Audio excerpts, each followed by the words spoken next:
আপনি কি একজন হার্ট সার্জনের কাছে গিয়ে বলবেন, ডাক্তারবাবু দাঁতটাও কাইন্ডলি তো দেখে যেতে পারবেন?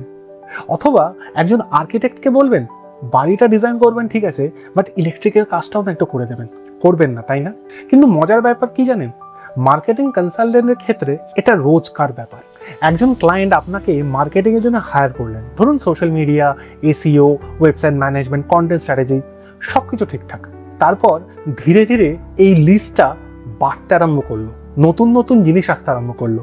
একটা না অ্যানিমেটেড ভিডিও লাগবে, একটা কর্পোরেট শ্যুট করতে হবে, ড্রোন ফুটেজটা কাইন্ডলি একটু ম্যানেজ করে দিন না, মোশন গ্রাফিক্স লাগবে, ভয়েস ওভার আর্টিস্টও একটু করে দিন না, ভিডিও এডিটিং লাগবে, আর সবকিছু যেন একই বাজেটের মধ্যে হয়। এখন অনেকেই বলবেন ক্লায়েন্ট তো চাইবেই, একদম ঠিক কথা, চাইবেই।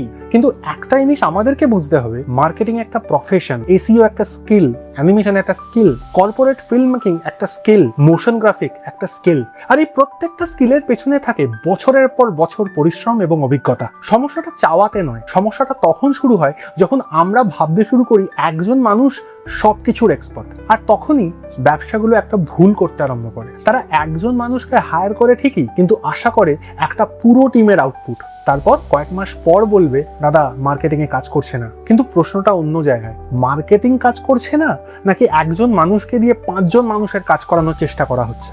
কারণ বড় বড় কোম্পানিগুলো একজন মানুষকে দিয়ে সব করায় না, তারা স্পেশালিস্ট রাখে, তারা টিম বানায়, তারা সিস্টেম তৈরি করে। কারণ তারা জানে সবকিছু একসাথে পাওয়া যায়, কিন্তু এক্সপার্টিস পাওয়া যায় না। হয়তো আজকের কথাটা অনেক ফাউন্ডার্সদের ভালো লাগবে না, কিন্তু একটা আমার প্রশ্ন আছে, আপনি কি একজন এক্সপার্ট হায়ার করছেন, নাকি এমন একজন মানুষকে খুঁজছেন যে 5টা মানুষের কাজ একা করবে একজনের বাজেটে?